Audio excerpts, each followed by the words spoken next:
गांव एक किसान था, बड़ा भोला भाला, अनपढ़ था, ज्यादा पढ़ा लिखा नहीं था। किसान अपनी खेत में खेती कर रहा था, तभी एक महात्मा उसके खेत में आ गए और महात्मा आके बोले, भाई हमको कुछ भोजन प्रसाद पवाओ। किसान बोला, अरे महात्मा आए भैया, इनको प्रणाम करो। किसान ने उनको प्रणाम किया, प्रणाम करके महाराज उनको भोजन प्रसाद पवाया। कहा, महात्मा जी आप आए हैं, मुझे कोई गुरु मंत्र दे जाओ। महात्मा जी ने सुंदर गुरु मंत्र दिया, द्वादशाक्षर मंत्र दिया। बोले ये तो बहुत कठिन है, इतना कठिन नहीं, सरल सा दो। अष्टाक्षर मंत्र दे दिया। बोले ये भी कठिन है, कोई और सरल दे दो। महात्मा बोले कुछ नहीं, तुम इतना कृष्ण चंद्र बोल दिया करो बस। कृष्ण चंद्र बोले, हाँ इसी का नाम, जब यही तुम्हारा गुरु मंत्र है। इतना भोला बेचारा याद करने लगा, उसको याद ही नहीं होवे कृष्ण चंद्र कृष्ण चंद्र कृष्ण चंद्र। अब भूल ना जाऊं इसके लिए बोलता रहता था 24 घंटे, कृष्ण चंद्र कृष्ण चंद्र कृष्ण चंद्र। अपने खेत में हल जोत रहा था, कृष्ण चंद्र बोल रहा था। इतने में उसकी पत्नी आ गई, अरे सुनो तुम्हारे लिए भोजन लाई हूं, जल्दी कर लो। बोले कृष्ण चंद्र कृष्ण चंद्र कृष्ण चंद्र। पत्नी पीछे लग गई, पीछे, भोजन तो कर लो, रोटी तो खा लो, ठंडी हो जाएगी। बोले अरे तू पीछे मत पड़, मैं भूल जाऊंगा, गुरुजी ने मंत्र दिया मुझको।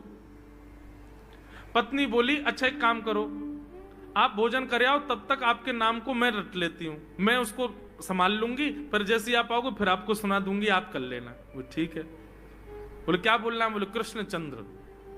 पत्नी बोली ठीक है। अब कृष्ण चंद्र बोलने लगी पत्नी, कभी कहीं जाए कभी कहीं जाए, कुछ करे। वो कृष्ण चंद्र बोलते बोलते घसीटे चंद्र हो गया। लौट करके अपने पति के पास, पति बोल, हाँ वो मैं भोजन कर लिया, जल्दी गुरु मंत्र सुना दे मुझको, क्या था मैं तो भूल गया। बोले घसीटे चंद्र। वो उसी से ही हल जोतने लगा, घसीटे चंद्र घसीटे चंद्र घसीटे चंद्र। आकाश में वैकुंठ में बैठे हुए वैकुंठनाथ भगवान प्रसन्न हो गए और प्रसन्न होकर के बोले, लक्ष्मी जी हम जा रहे हैं। बोले कहां? बोले एक किसान का उद्धार करने जा रहे हैं, उसको वैकुंठ लेके आएंगे। लक्ष्मी जी बोली, आपका अशुद्ध नाम बोल रहा है वो, आपका अशुद्ध नाम उच्चारित कर रहा है वो, और आप कह रहे हो कि इसका कल्याण करूंगा मैं। ठाकुर जी बोले, देखो नाम भाव कुभाव अनख आलसहु, नाम जपत मंगल दिश। नाम कैसे भी जपे कोई दोष नहीं है, बस भाव मेरे प्रति होना चाहिए। वो नाम भले ही गलत जप रहा है, लेकिन उसके हृदय में तो मैं ही हूं ना। और एक बात बताऊं लक्ष्मी जी आपको। बोले क्या? बोले ये घसीटे चंद्र अशुद्ध नहीं है, मेरा नाम है ये भी। बोले क्यों? बोले जब हम छोटे थे तो बाल लीला कर रहे थे ब्रज में, यशोदा मैया खूब नहलाती धुलाती और बढ़िया सुंदर श्रृंगार करती, लेकिन हम पूरे नंद भवन में कुटमुन चल चल के कभी नीचे लुढ़क करके कभी ऊपर गिर के सब माला तोड़ लेते, अस्त व्यस्त वस्त्र कर लेते, घुंघराले केशों की ऐसे भुज्जा बना लेते, ऐसा रूप बना लेते। यशोदा मैया बोली, आओ मेरे घसीटे चंद्र, सुबह कृष्ण चंद्र बना के भेजती हूँ, घसीटा चंद्र बन के आता है शाम को। तो बोले तब यशोदा मैया ने हमारा नाम रखो घसीटे चंद्र, तो इसलिए शुद्ध नाम है। तो ठाकुर जी के बहुत सारे नाम हो गए, कनुआ, गोपाल, गोविंद, माधव, कन्हैया। यशोदा जी का प्रिय नाम है कन्हैया। मैया लाल जी को इसी नाम से पुकारती है। ठाकुर जी अब धीरे धीरे 3.5 वर्ष के हो गए, और जैसे ही 3.5 वर्ष के भय महाराज, मानो जैसे उनके शरीर में स्प्रिंग एक्टिवेट हो गई हो। इतना ऊधम मचाते हैं, इतना ऊधम मचाते हैं, पूरी गोकुल की नाक में दम कर रखा ठाकुर जी ने। यशोदा मैया ने लाल जी को नूपुर पहना रखे। सवेरे जैसे ही ठाकुर जी उठते हैं, नूपुरों की आवाज आती है तो यशोदा मैया तुरंत रसोई घर से दौड़ के जाती है लाला के पास। लेकिन ठाकुर जी इतने चतुर हैं, यमुना तट पर जाते हैं और नूपुरों में बालू भर लाते हैं कि कल नूपुर आवाज नहीं करेंगे, सुबह उठ के हम घर से भाग जाएंगे कहीं और, मैया को पता ही ना चलेगी। ऐसा उधम मचा में अब ठाकुर जी वो लीला कर रहे हैं जिस लीला पर देवताओं को भी विश्वास नहीं हो रहा है। ऐसी लीला ठाकुर जी कर रहे हैं कि किसी को भरोसा ही नहीं हो रहा कि जगत नियंता जगदाधार ये कर सकता है। और ठाकुर जी क्या करते हैं? बोले ये मत पूछो क्या करते हैं, यूं कह रहे हैं क्या नहीं करते। जो माता पिता अपने बालकों को बहुत ऊधमी समझते हैं, बहुत बड़ी कृपा है ठाकुर जी की कि आपके घर ठाकुर जी जैसे उद्यमी बालक नहीं है। ऊधमों के सिरमौर हैं ठाकुर जी। कैसा उधम मचाते हैं? नहा धो करके ठाकुर जी सवेरे तैयार होते हैं, सबसे पहले गैयाओं के पास जाते हैं। मैया कहवे लाला नहा धो के सबसे पहले गैयान को प्रणाम करवे जा, गैयान को स्पर्श कर फिर कछु करियो।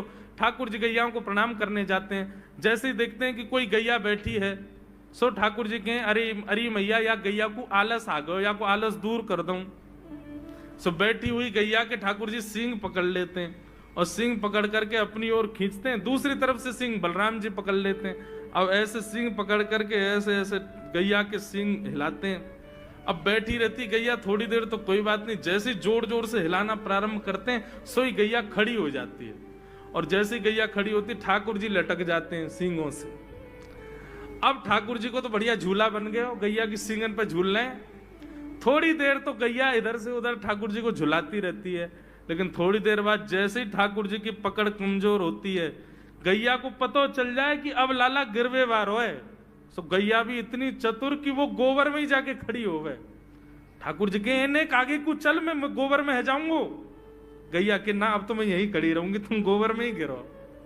और सोई ठाकुर जी को हाथ छूट जा, मैया मैया बचाइयो, देख जे गैया मुंह को गोबर में फेंक रही है। अब मैया जब तक बचावे आवे तब तक तो लाल जी के हाथ छूट जाएं और ठाकुर जी गले गले तक गोबर के ढेर में जाके गिर जाएं। पर यशोदा मैया निकाले, कितनों सजाए लो, कितनों ए लाला तू वैसे ही कारो, ऊपर ते मैं तो को बढ़िया सुंदर बना के रखूं, लेकिन तू घूम फिर के गोबर में ही आके चौं खेले। मोकू तो लगे तू पूर्व जन्म को सूकर दीख है। ठाकुर जी मन मन मुस्कुरा रहे, हाँ मैया जे बरा भगवान को अवतार भयो ना, जाने पृथ्वी की रक्षा करी हिरण्याक्ष थे।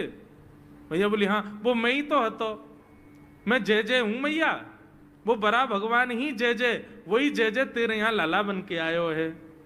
यशोदा मैया के बातन ने मत बनाए कर, नेक नेक बड़ो है क्यों बोलवो सीखो, ऐसी बात बनावे, जय जय बोले अपने आप पे, नावे धोवे है ना है, मोह पहुंचे ना है, मैं जय जय हूं। ऐसी मधुर लीला ठाकुर जी कर रहे हैं। आकाश में 33 कोटि देवता ये लीला देख करके अपने नेत्रों पर विश्वास नहीं कर रहे। ऐसे मधुर ठाकुर जी। एक दिन नंद भवन में गैया ब्याह गई। जैसे ही गैया ब्याई, ठाकुर जी जैसे ही गैया ब्याती है तो ठाकुर जी वहीं खड़े हो जाते हैं।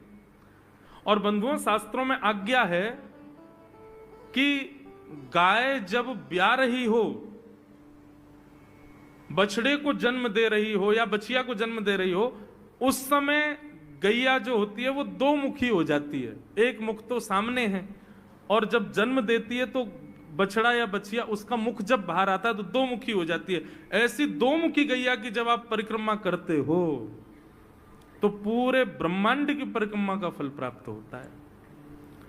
तो ठाकुर जी का नियम है, नंद बाबा की उंगली पकड़ के खड़े रहे, जैसे ही गैया ब्यावे वारी हो तो वाकू सहलाते रहे, जैसे ही गैया ब्यावे वारी हो, जैसे ही बछड़ा बाहर आवे सोई ठाकुर जी वाकी परिक्रमा कर ले, परिक्रमा करके दंडवत प्रणाम करें, वाकू वाकी चरण रज को माथे से लगा में, और बछड़ा जन्म ले सो वाकू नवा में दुआ में, वाकू अपने गरे से लगा में। एक दिन ठाकुर जी जोर जोर से रोने लगे। बछड़ा जैसे ही जन्म लियो बछड़ा ने, ठाकुर जी रोने लगे। नंद बाबा शांत करा में नहीं माने, बलराम जी ने शांत करायो नहीं माने। यशोदा मैया बोले लाला का भयो, तू रो क्यों रोए? बोले मैया मेरे संग बहुत बुरा भयो। यशोदा मैया बोली कहा भयो? बोले गैया के बछड़ा ने जन्म लियो। मैया बोली तो वाह बछड़ा को मैंने मुंह खोल कर देखो, वाह के सबरे दांत निकले आए।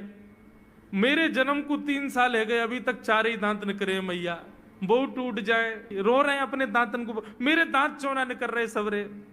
बाप बछड़ा के जन्म लेते सबरे दांत आ गए, मेरे दांत चौने ही आ रहे हैं।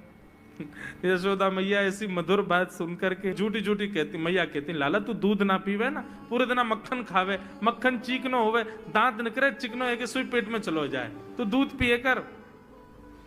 चोटी पकड़ के रोते मैया मेरी चोटी चौना भर रही। बलराम की चोटी देखो कैसी नागिन जैसी चोटी है वाकई, और मेरी चोटी कैसी है मैया, नेक सी पतरी सी।